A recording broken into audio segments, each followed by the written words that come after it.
Alors on en revient à nos comportements de type bloc. Le fameux display qui dit quoi? Qui dit que par défaut une boîte div ne supporte pas d'avoir quelqu'un à côté d'elle et que par défaut elle occupe 100% de l'espace qui lui est alloué.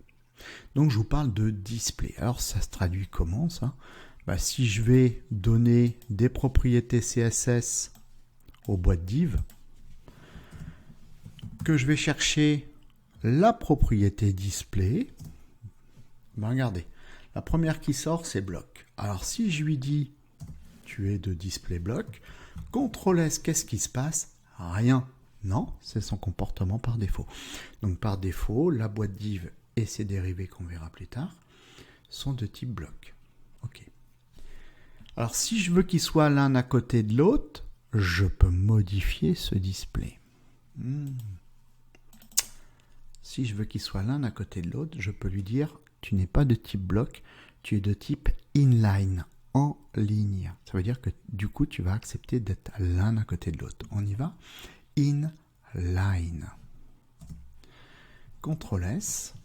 Et là, le comportement, il a complètement changé. Vous avez vu? Du coup, type bloc, j'occupe 100% de l'espace qui m'est alloué, je ne supporte pas d'avoir quelqu'un à côté de moi. Type inline, j'ai pour largeur ce que je contiens et je supporte d'avoir quelqu'un à côté de moi. Ok. Sympa. Comment je fais maintenant si je dis c'est un peu petit, j'aurais quand même donné une largeur au moins de 200 pixels sur les boîtes parce que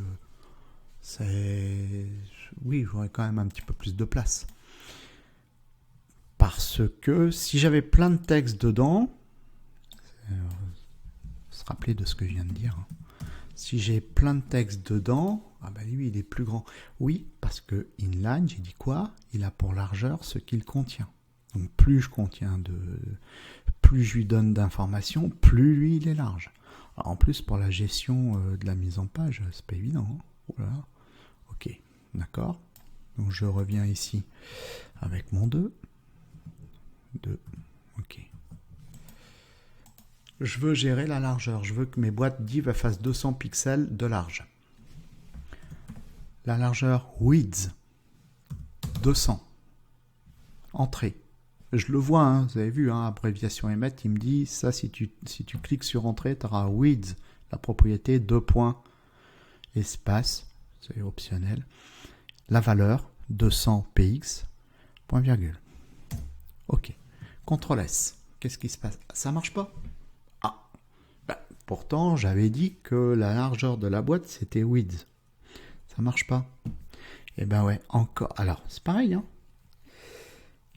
Faut que je connaisse les trucs par défaut du CSS, sinon je vais jamais m'en sortir. C'est simple. Si c'est inline, je peux pas gérer la largeur. Je suis désolé, Alors je suis content parce que j'ai réussi à les mettre l'une à côté de l'autre. C'est ce que je voulais. Par contre, du coup, je peux pas gérer la largeur. Pourtant, tout à l'heure, quand j'avais montré les widths, on pouvait gérer la largeur. Pourquoi là non?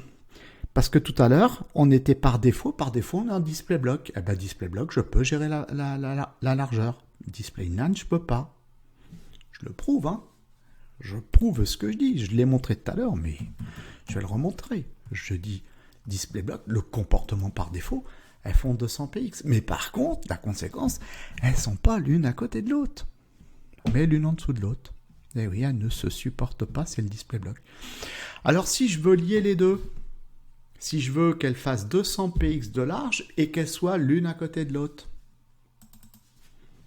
magique, inline-block. Tu as le comportement de type inline qui te permet d'accepter d'avoir quelqu'un à côté de toi et de type bloc qui te permet de pouvoir gérer la largeur. Ça marche. C'est génial, Vous avez vu un peu les notions là? Par défaut, type bloc, 100% de l'espace qui est alloué, personne à côté de moi. Bloc. Inline, pour largeur, ce que je contiens, j'accepte quelqu'un à côté de moi. Mais tu peux pas gérer ma largeur. Alors, tu prends les deux. Inline, bloc, et tu gères ton problème. On s'arrête là. C'est bien. Là, c'est très très bien.